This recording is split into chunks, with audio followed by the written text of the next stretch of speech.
Une femme est entrée dans le confessionnal de Padre Pio, et avant même qu'elle n'ait pu prononcer un mot, il l'a interrompue avec une question qui l'a glacée jusqu'à la moelle. « Qu'as-tu dit à ton fils hier soir ?» La femme a blêmi la veille, dans un moment de colère noire. Elle avait dit à son fils adolescent des mots qu'elle n'aurait jamais dû prononcer, des mots de malédiction, des mots qui lui souhaitaient du mal, des paroles qui étaient sorties de sa bouche avant qu'elle n'ait pu les retenir. Padre Pio n'avait pas besoin qu'elle lui raconte. Il savait déjà, et ce qu'il a révélé sur le pouvoir spirituel des paroles d'une mère, spécialement les paroles de malédiction prononcées dans la colère, allait changer à jamais la façon dont cette femme parlait à ses enfants, et cela pourrait changer la façon dont vous parlez aux vôtres aussi. Padre Pio voyait la réalité spirituelle d'une façon que peu pouvaient comprendre. Il voyait les âmes des gens comme on voit leur visage, et il voyait aussi les effets des mots, pas seulement les effets émotionnels que nous pouvons tous percevoir, mais les effets spirituels, invisibles aux yeux humains, mais terriblement réels. Il enseignait que les mots ont du pouvoir. Ce n'est pas seulement une métaphore. Les mots, spécialement les mots dits avec une forte émotion, spécialement les mots dits par des personnes qui ont de l'autorité sur nous, créent des réalités spirituelles. Ils peuvent bénir, ou ils peuvent maudire, ils peuvent guérir, ou ils peuvent blesser, ils peuvent libérer, ou ils peuvent emprisonner. Et personne n'a plus d'autorité sur un enfant que sa mère. Padre Pio avait vu cela d'innombrables fois dans son ministère. Des enfants qui ont grandi sains et forts parce qu'ils ont été entourés de paroles d'amour et d'affirmation. Et des enfants qui portaient des blessures invisibles, des blessures à l'âme, causées par des mots qui n'auraient jamais dû être prononcés. Il racontait l'histoire d'un garçon qu'il avait rencontré lorsqu'il était encore un jeune prêtre. Le garçon avait une étincelle dans les yeux, une joie naturelle, un potentiel évident. Mais sa mère, une femme aigrie par la vie, le rabaissait constamment. « Tu ne vaux rien, tu es une honte, j'aurais dû avoir une fille. » Des années plus tard, Padre Pio a revu ce garçon, devenu adulte. L'étincelle dans ses yeux avait disparu. La joie était morte, et bien qu'il soit un homme talentueux, il vivait une vie bien en dessous de son potentiel. Les paroles de sa mère étaient devenues sa réalité. Padre Pio a pleuré en voyant ce qui était arrivé. Et à partir de ce jour, il a fait de l'enseignement sur le pouvoir des mots une partie centrale de son ministère. Il devait alerter les mères, il devait guérir les enfants blessés, il devait briser les cycles de malédiction qu'il voyait détruire des familles entières. Dans les prochaines minutes, vous allez découvrir ce que Padre Pio révélait sur le pouvoir des paroles maternelles, ce qui arrive quand une mère maudit ses enfants, même sans se rendre compte de ce qu'elle fait, et comment réparer les dommages causés par des paroles dites dans la colère. Padre Pio expliquait qu'il existe une différence cruciale entre critiquer et maudire. Critiquer, c'est pointer un comportement erroné. Tu as fait quelque chose de mal. Ce n'était pas bien. Tu dois t'améliorer. La critique, même quand elle est dure, se concentre sur le comportement, pas sur la personne. Maudire, c'est différent. Maudire attaque la personne, pas le comportement. Tu es un incapable. Tu ne réussiras jamais rien dans la vie. J'aurais préféré que tu ne sois jamais né. Tu es comme ton père, qui ne vaut rien. Ces paroles, Padre Pio enseignait, ne sont pas seulement des offenses, ce sont des malédictions.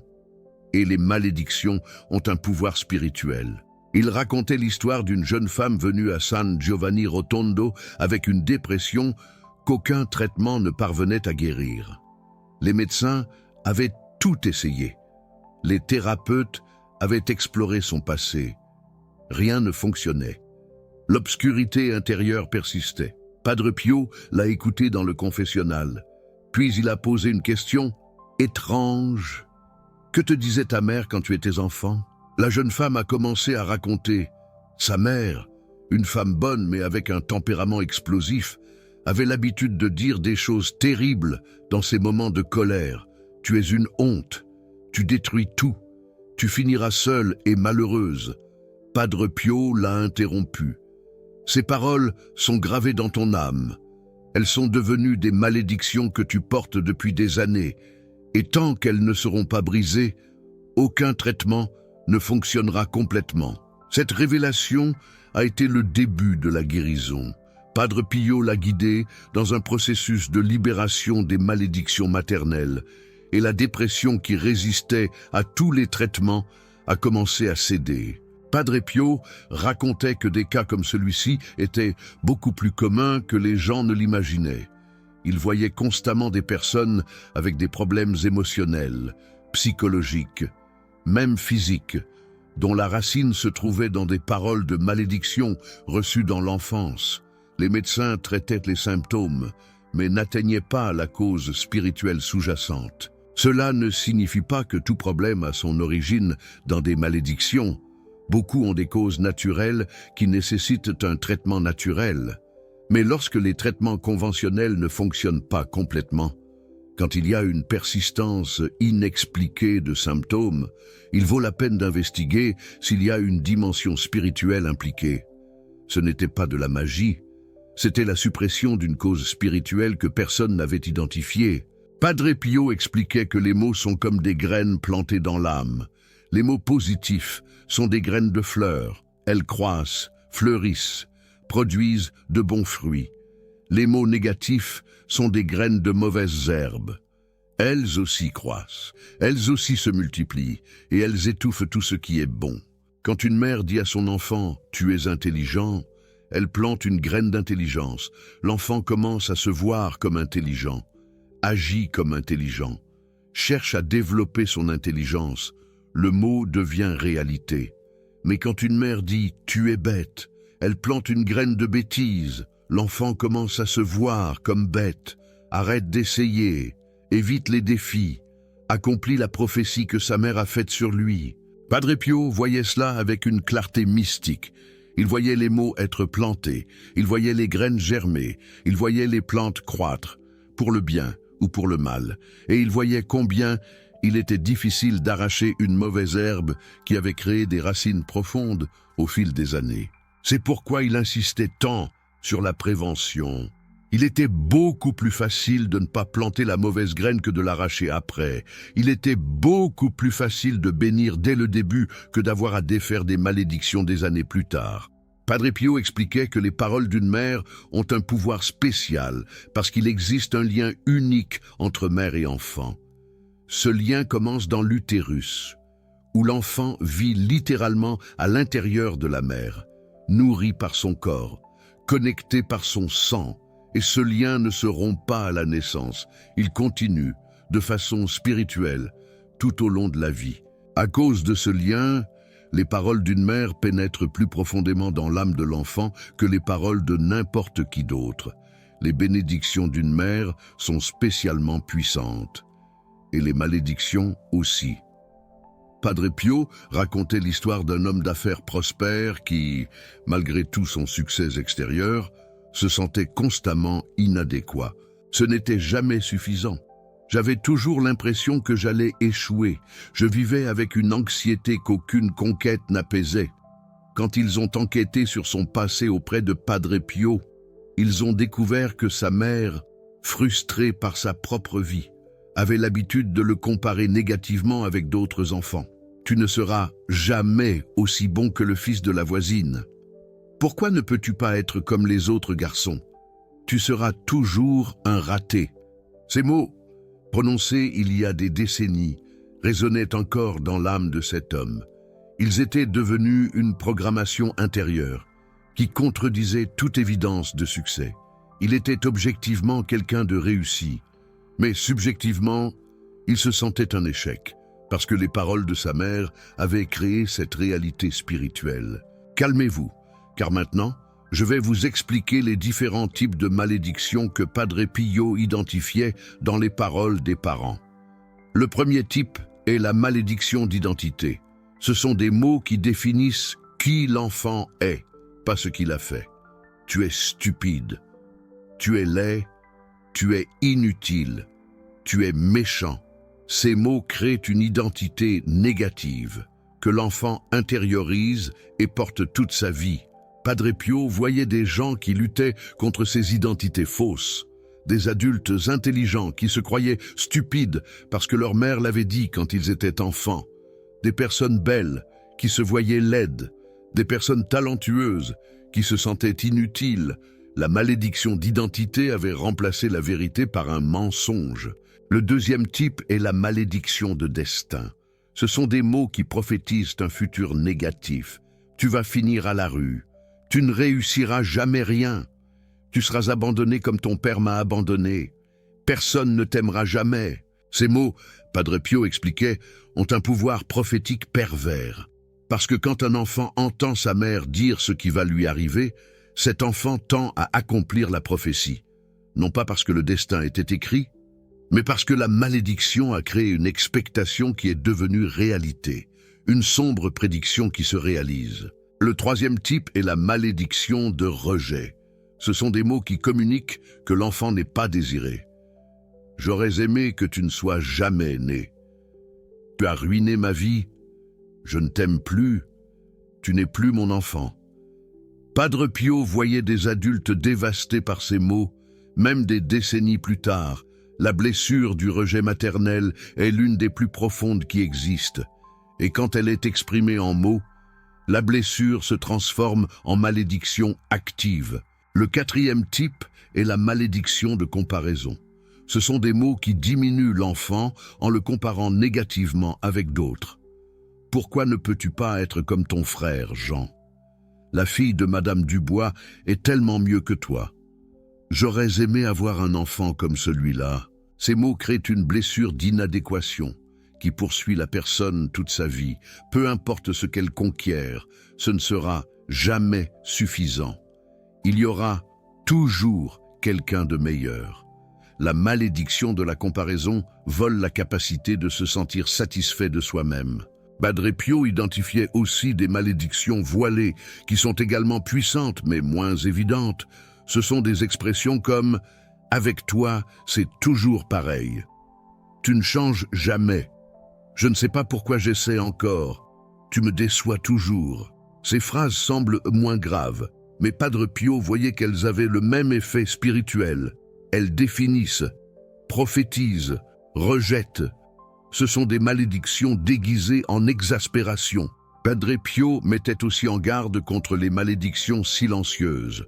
Toutes les malédictions ne sont pas verbales. Parfois, un soupir de déception répété peut communiquer le rejet aussi clairement que des mots. Un regard de mépris peut blesser aussi profondément qu'une insulte. Une comparaison faite seulement avec les yeux peut être aussi destructive qu'une faite avec des paroles. Il y avait une mère qui est venue voir Padre Pio en jurant qu'elle n'avait jamais rien dit de négatif à ses enfants. Elle faisait toujours attention à ses mots. Elle n'avait jamais juré, jamais crié. Padre Pio l'a écouté et ensuite a demandé « Et que disent vos yeux quand vous êtes déçus ?» La femme est restée silencieuse.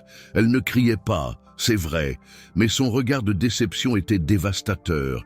Ses enfants savaient exactement quand elle était déçue, même sans mots. Et ce regard répété au fil des années avait le même effet de malédiction que les paroles auraient eu.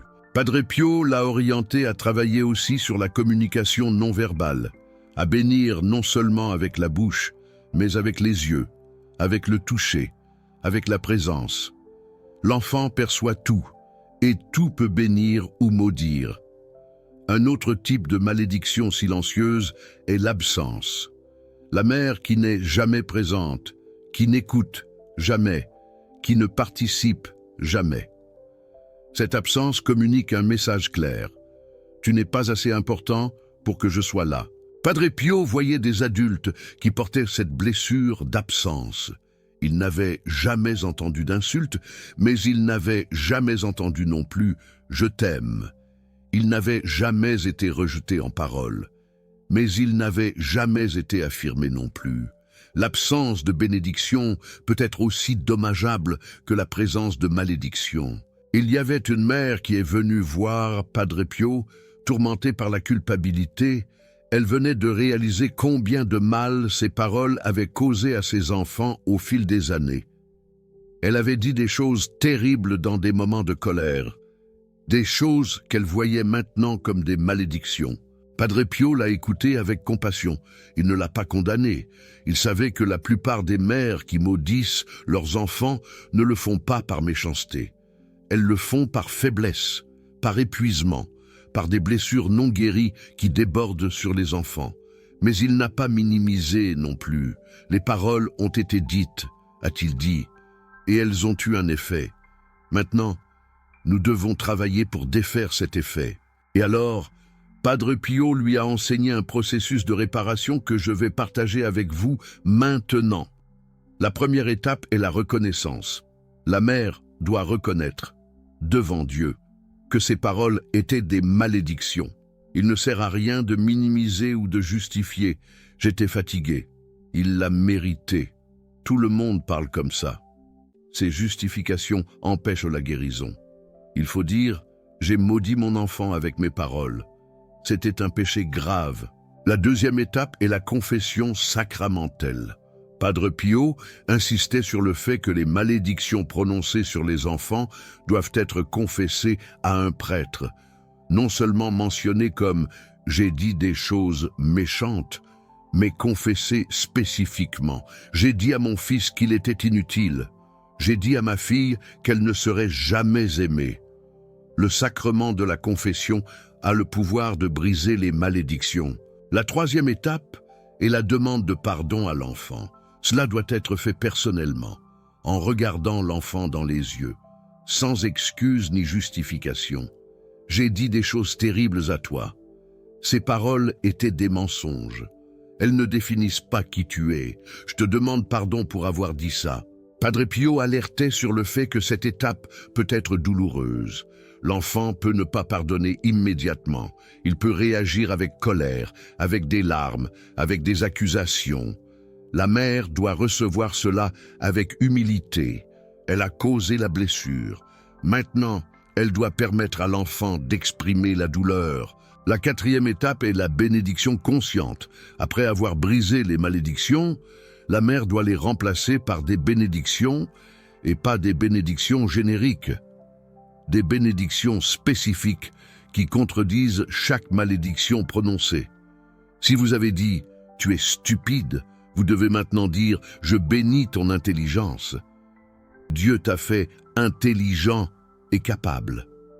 Si vous avez dit « tu ne seras jamais rien », vous devez maintenant dire « je bénis ton avenir ». Dieu a des projets merveilleux pour ta vie. Si vous avez dit « j'aurais aimé que tu ne sois jamais né », vous devez maintenant dire « je bénis ton existence ». Tu es un cadeau de Dieu pour moi. Ces bénédictions doivent être prononcées répétitivement, pas seulement une fois. Les malédictions ont été prononcées de nombreuses fois au fil des années. Les bénédictions doivent être prononcées encore plus souvent pour recouvrir et effacer l'effet des malédictions. La cinquième étape est la prière de libération. Padre Pio conseillait aux mères de prier spécifiquement pour la libération de leurs enfants des malédictions qu'elles avaient elles-mêmes prononcées. Une prière qu'il suggérait était « Seigneur Jésus, j'ai péché contre mon fils avec mes paroles. J'ai prononcé des malédictions sur lui qui n'auraient jamais dû être dites. En ton nom, je brise maintenant toute malédiction qui est sortie de ma bouche. J'ordonne que ces paroles perdent tout pouvoir sur sa vie et je te demande que ta bénédiction remplace chaque malédiction que j'ai prononcée. Amen. Padre Pio enseignait que cette prière doit être faite quotidiennement jusqu'à ce que la mère perçoive des changements chez son enfant. Parfois, cela prend des semaines, parfois des mois. Mais si elle est faite avec foi et persistance, elle produira des fruits. Padre Pio parlait aussi aux victimes des malédictions maternelles, aux adultes qui portaient des décennies de paroles négatives dans leurs âmes. Il disait que le pardon est essentiel, pas parce que la mère le mérite, peut-être qu'elle ne le mérite pas, mais parce que le pardon est la clé qui ouvre la prison. Tant que vous gardez du ressentiment, les malédictions continuent d'avoir du pouvoir sur vous. Quand vous pardonnez, ce pouvoir est brisé. Il y avait un homme d'âge moyen qui n'arrivait pas à pardonner à sa mère. Elle avait été cruelle, elle avait dit des choses impardonnables. Il avait tout le droit d'être en colère. Padre Pio écouta son histoire et dit « Vous avez raison. Elle a gravement manqué, mais maintenant vous avez tort aussi. Elle vous a emprisonné avec des mots, et vous maintenez la prison fermée avec votre ressentiment. Tant que vous ne pardonnerez pas, vous resterez prisonnier. » L'homme résista pendant un temps, mais finalement il comprit, le pardon n'était pas pour sa mère, il était pour lui. Et quand il pardonna finalement, quelque chose changea. Une légèreté qu'il ne connaissait pas envahit sa vie. Padre Pio enseignait un processus spécifique de guérison pour les enfants qui portaient des malédictions maternelles. La première étape était d'identifier les malédictions spécifiques. Quelles paroles exactement votre mère a-t-elle dites qui résonnent encore en vous? Tu es stupide, tu ne seras jamais rien, personne ne t'aimera. Identifiez chacune d'elles. La deuxième étape était de renoncer à ces malédictions. Dire à voix haute, de préférence devant un crucifix, « Au nom de Jésus-Christ, je renonce à la malédiction que je suis stupide. Cette parole n'a plus de pouvoir sur moi. Je la rejette, je la brise. » Padre Pio insistait pour que cette renonciation soit faite à voix haute. Les malédictions avaient été prononcées à voix haute. La renonciation devait l'être aussi. Il y avait du pouvoir dans la voix. Il y avait du pouvoir dans la déclaration verbale. La troisième étape était de recevoir la vérité de Dieu en remplacement du mensonge de la malédiction. Si la mère a dit « Tu es stupide », maintenant la personne devrait déclarer « Dieu m'a fait à son image. Dieu ne fait pas de choses stupides. Je suis intelligent parce que Dieu m'a créé intelligent. » Padre Pio recommandait que ces déclarations de vérité soient écrites et lues tous les jours. Le mensonge avait été répété de nombreuses fois. La vérité devait être répétée encore plus souvent pour le recouvrir. La quatrième étape était le pardon, que nous avons déjà mentionné. Pardonner à sa mère, non pas parce qu'elle le méritait, mais parce que c'était nécessaire pour la libération. Et la cinquième étape était la vigilance. Les vieilles voix ont tendance à revenir. Quand la personne s'y attend le moins, elle entend à nouveau dans son esprit « Tu es un échec ». Dans ces moments, il faut immédiatement rejeter la voix et la remplacer par la vérité. « Ce n'est pas vrai. Je suis qui Dieu dit que je suis ». Padre Pio avertissait que ce processus pouvait prendre du temps. Les malédictions profondes ne disparaissent pas du jour au lendemain. Mais avec persistance, avec foi, avec prière, elles perdent du pouvoir. La vérité remplace graduellement le mensonge. La lumière expulse graduellement les ténèbres. Padre Pio révélait aussi quelque chose de surprenant sur les malédictions héritées. Il enseignait que certaines malédictions passent de génération en génération. La grand-mère a maudit la mère a maudit la fille maudira les petits-enfants. C'est un cycle qui peut durer des siècles s'il n'est pas brisé consciemment. Il voyait cela dans les familles, des schémas de mots destructeurs qui se répétaient génération après génération. Des mères qui disaient à leurs enfants les mêmes choses que leur mère leur avait dites. Non par choix conscient, mais par répétition automatique. Briser ce cycle, enseignait Padre Pio, est l'une des choses les plus importantes qu'une personne puisse faire pour sa famille. Quand vous refusez de transmettre les malédictions que vous avez reçues, vous libérez non seulement vous-même, mais toutes les générations futures. Il y avait une femme qui vint à Padre Pio en réalisant avec horreur qu'elle répétait avec ses enfants les mêmes mots que sa mère lui avait dit, les mêmes expressions cruelles, les mêmes injures. Elle jurait qu'elle ne serait jamais comme sa mère, et elle devenait exactement la même. Padre Pio expliqua que cela arrivait parce qu'elle n'avait jamais été guérie des malédictions qu'elle avait reçues. Et les personnes non guéries ont tendance à blesser les autres de la même manière qu'elles ont été blessées. C'est un cycle de douleur qui se perpétue jusqu'à ce que quelqu'un décide de le briser. Il l'orienta à passer d'abord par le processus de guérison de ses propres blessures, pardonner à sa mère, renoncer aux malédictions reçues, recevoir les bénédictions de Dieu sur son identité et son destin, et seulement ensuite travailler à ne pas répéter le schéma avec ses enfants. Cette femme fit le travail, ce fut difficile. Cela prit du temps, mais elle réussit à briser le cycle. Ses enfants grandirent en entendant des bénédictions, pas des malédictions, et eux, à leur tour, béniront leurs propres enfants. Une lignée de malédictions fut transformée en lignée de bénédictions. Padre Pio accordait une grande importance à la bénédiction formelle des parents sur leurs enfants. Il enseignait que, dans la tradition biblique, la bénédiction paternelle et maternelle avait un pouvoir réel. Isaac bénit Jacob. Jacob bénit ses 12 fils. Ces bénédictions n'étaient pas seulement de belles paroles, c'étaient des transmissions de grâce qui façonnaient le destin. Il encourageait les mères à bénir formellement leurs enfants tous les jours, au réveil, en sortant de la maison, au coucher, une bénédiction simple mais consciente. Que Dieu te bénisse et te protège, que Dieu fasse briller sur toi sa face, que Dieu te donne sa paix, ou des bénédictions plus personnelles. Je bénis ton intelligence, je bénis ta santé, je bénis tes relations, je bénis ton avenir. Padre Pio racontait l'histoire d'une famille qui adopta cette pratique.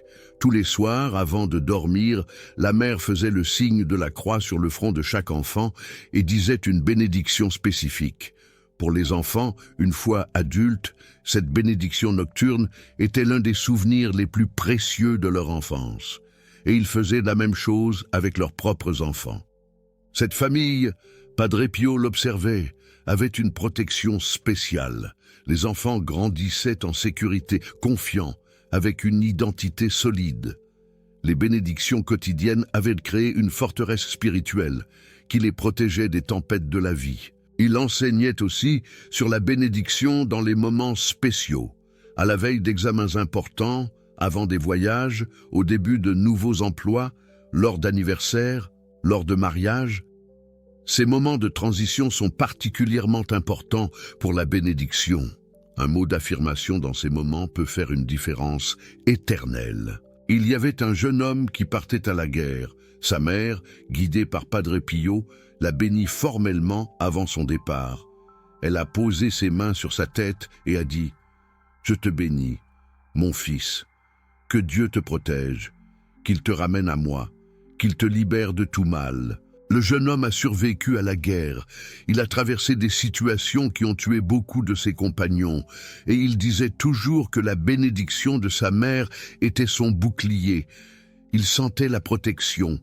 Il sentait les mots de sa mère l'entourer. Et il est revenu chez lui sain et sauf. Padre Pio mettait aussi en garde contre les malédictions déguisées en inquiétude. Ce sont des mots qui semblent exprimer de la préoccupation, mais qui sont en réalité des prophéties négatives. J'ai peur que tu ne trouves jamais personne. Je pense que tu vas te blesser. Tu es trop fragile pour le monde. Je ne sais pas comment tu vas survivre sans moi. Ces mots viennent d'un lieu d'amour. Mais Padre Pio voyait qu'ils avaient un effet de malédiction. Il programme l'enfant pour l'échec, pour la fragilité, pour la dépendance. Ce sont des malédictions emballées dans un emballage de soins. Il conseillait aux mères de remplacer ces expressions par des mots de fouet. Au lieu de « j'ai peur que tu ne trouves jamais personne », dire « j'ai confiance que Dieu va mettre la bonne personne sur ton chemin ». Au lieu de « tu es trop fragile », dire « tu es plus forte que tu ne l'imagines, Dieu est avec toi ». La différence peut sembler subtile, mais spirituellement elle est énorme. L'une exprime la peur et crée une réalité négative. L'autre exprime la foi et crée une réalité positive. Padre Pio racontait l'histoire d'une mère qui était excessivement protectrice. Son fils était son fils unique et elle vivait dans la panique que quelque chose lui arrive. Cette panique s'exprimait en mots constants d'inquiétude. « Attention, tu vas tomber. Ne fais pas ça, tu vas te blesser. Le monde est dangereux. Tu dois avoir peur. » Le fils a grandi insécure, anxieux, incapable de prendre des risques. La mère pensait qu'elle l'avait protégé. En réalité, elle l'avait maudit avec la peur. Ces mots d'inquiétude avaient créé une prison d'anxiété. Quand elle a compris cela, elle a pleuré. Elle n'avait jamais eu l'intention de nuire à son fils. Elle l'aimait plus que tout. Mais son amour mal exprimé avait causé un dommage réel. Padre Pio l'a consolé, mais l'a aussi défié. Maintenant, tu dois bénir ce que tu as maudit. Tu dois prononcer des mots de courage, de confiance, de force. Tu dois défaire ce que tu as fait. Elle l'a fait. Et lentement, au fil des mois et des années, elle a vu son fils se transformer, l'anxiété céder, la confiance grandir. Les mots de bénédiction faisaient leur travail. Padre Pio parlait aussi des pères, pas seulement des mères.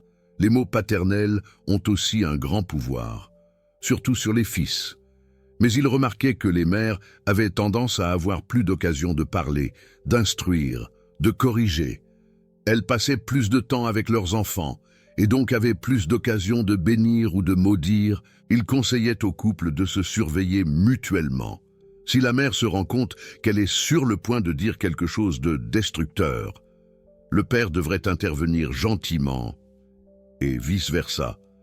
Les parents devraient être les gardiens non seulement des enfants, mais aussi des mots qui sont dits sur les enfants.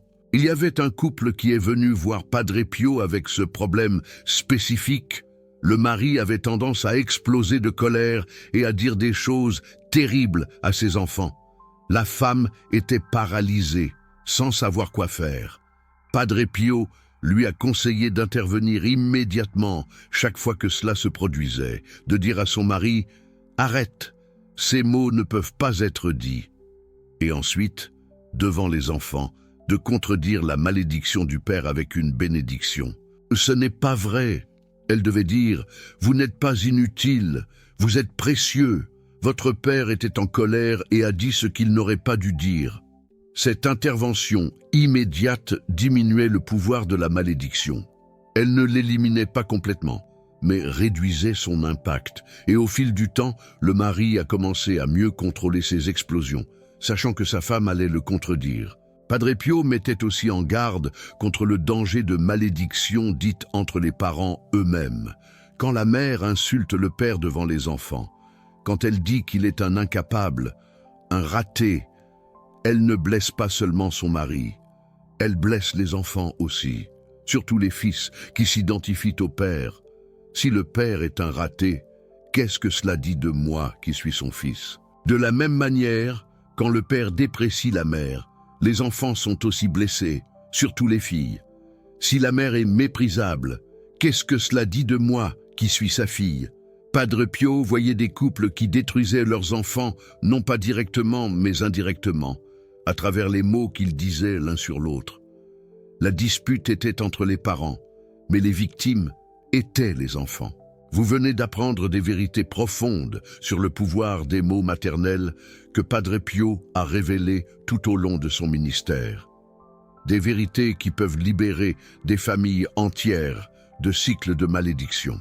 Chaque vidéo comme celle-ci exige des recherches dans les témoignages des enfants spirituels de Padre Pio, dans les registres de ses orientations dans le confessionnal, dans les récits de ceux dont il a transformé la vie. C'est un travail qui consiste à mettre en lumière des vérités qui peuvent guérir des blessures de génération. Si ces vérités sur les mots et les malédictions ont touché votre cœur, le Super Thanks juste en bas est une façon pour vous de participer à cette mission. Ce n'est pas seulement un soutien financier.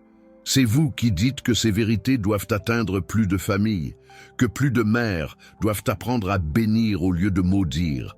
Quand vous cliquez sur ce cœur doré, vous devenez un instrument pour porter ce message à plus d'âmes. Maintenant, laissez-moi partager ce que vous pouvez faire aujourd'hui pour commencer ce processus de guérison. Si vous êtes une mère et reconnaissez que vous avez prononcé des mots de malédiction à vos enfants, faites-le maintenant. Arrêtez. Reconnaissez. Ne justifiez pas, ne minimisez pas. Dites à Dieu, j'ai péché avec mes mots. Et commencez le processus que Padre Pio enseignait. Confession, demande de pardon, bénédiction consciente, prière de libération. Si vous êtes un fils ou une fille et portez des blessures de mots maternels, faites-le maintenant. Décidez de pardonner. Pas parce que votre mère le mérite, mais parce que vous méritez d'être libre. Renoncez aux malédictions que vous avez reçues. Dites dans votre cœur, ces mots ne me définissent pas, c'étaient des mensonges. Je suis qui Dieu dit que je suis. Si vous vous rendez compte que vous répétez le schéma avec vos propres enfants, arrêtez-vous maintenant, aujourd'hui. À ce moment, décidez que le cycle se termine avec vous, que vos enfants vont grandir en entendant des bénédictions, que la prochaine génération soit différente, absolument différente. Et si vous souhaitez remplacer les malédictions par des bénédictions, commencez avec ces mots que Padre Pio suggérait aux parents, des mots d'une puissance inouïe. Je te bénis, mon enfant. Dieu t'aime, je t'aime. Tu es précieuse aux yeux de Dieu. Tu as un avenir rempli d'espoir. Tu es capable, intelligent, fort. Je suis fier de toi. Tu es une bénédiction dans ma vie. Dites ces mots. Dites-les chaque jour. Dites-les jusqu'à ce qu'ils remplacent tous les autres mots qui ont été prononcés. Dites-les jusqu'à ce qu'ils deviennent la voix que votre enfant entend quand il pense à lui-même. Cette voix douce et réconfortante. Padre Pio promettait que quiconque ferait ce travail verrait des fruits. Pas immédiatement, peut-être. Les malédictions ont mis des années à créer leurs effets. Les mauvaises graines ont pris racine. Les bénédictions peuvent prendre du temps pour défaire ces effets, pour extirper ces mauvaises herbes, mais elles fonctionnent, elles guérissent, elles libèrent. C'est une promesse. Maintenant, j'ai besoin de vous entendre. L'équipe qui prend soin de ces mots, versus l'équipe qui a déjà dit des choses qu'elle regrette, laquelle êtes-vous? Êtes-vous plutôt du genre à réfléchir avant de parler, ou à parler avant de réfléchir? Si vous êtes mère et reconnaissez que vous devez changer la façon dont vous parlez à vos enfants, confiez-le. Si vous êtes un enfant et portez des blessures de mots, témoignez. Votre témoignage peut être exactement ce qu'une autre personne a besoin d'entendre pour commencer sa propre guérison. Il est temps. Et si vous allez commencer aujourd'hui à bénir consciemment votre famille, dites-le aussi. Dites ce que vous allez dire. Dites à qui vous allez le dire. Votre engagement public peut être exactement l'encouragement dont vous avez besoin. Un véritable déclic. Padre Pio disait que la langue est le plus petit organe du corps, mais elle peut causer les plus grands dommages ou les plus grandes guérisons. C'est notre choix. Chaque mot que nous disons est une graine. Nous pouvons planter des épines, ou nous pouvons planter des fleurs. Nous pouvons maudire, ou nous pouvons bénir. Choisissez de bénir. Choisissez la vie. Choisissez d'être un instrument de guérison dans la vie de ceux que vous aimez. Un véritable ange. Priez, espérez, et ne vous inquiétez pas. L'inquiétude est inutile. Dieu est miséricordieux et il écoutera votre prière. Sa miséricorde est infinie. Que Saint Padre Pio intercède pour vous et pour votre famille. Que la Vierge Marie, la mère qui n'a jamais dit un mot de malédiction, vous enseigne à bénir et que chaque mot qui sortira de votre bouche à partir d'aujourd'hui soit un instrument de grâce, une caresse divine. Que la bénédiction de Dieu soit avec vous. Amen.